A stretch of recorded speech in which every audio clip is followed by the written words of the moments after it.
One of the major challenges for the idea of the existence of God, is the apparent lack of divine intervention in the world.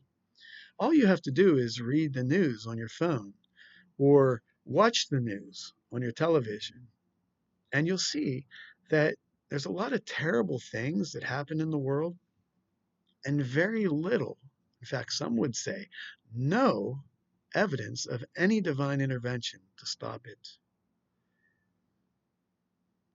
And the question is, why? Well, some are going to say, well, because there's no God. That's why. It's obvious. And I can certainly be understanding and sympathetic to that perspective.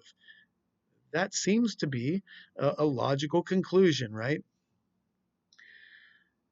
But there are other reasons for why God may not want to get involved in the affairs of the world. And I've developed this riddle, and I want to see how many of you can solve this. I do this with my students a lot, and generally, there are a few, one or two, maybe three, that figure this riddle out. But I believe it's this riddle that holds the clue to unlocking some of the most perplexing mysteries of God, including why he does not get involved in the affairs of the world in any obvious way, like we would like him to. And so here's the riddle. I'm going to give you the riddle, and I'm just going to let this out there for a while, and I'm going to come back eventually and explain what the answer to this riddle is.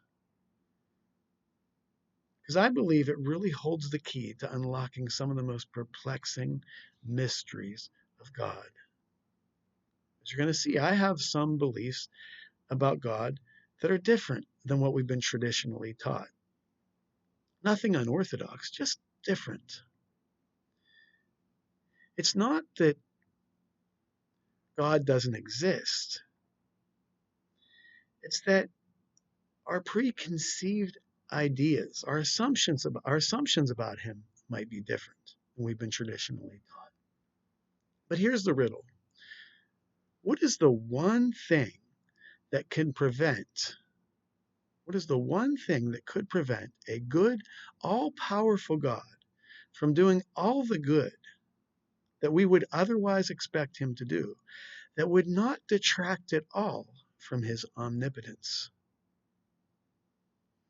In other words, there is one thing that could prevent a good, all-powerful God from doing all the good that he would want to do, that would not detract or take away at all from his omnipotence. It seems like a seemingly impossible riddle. Because if you say that something's preventing God from doing something, then he's not all powerful. So if anything's preventing God from doing something, he's not all powerful.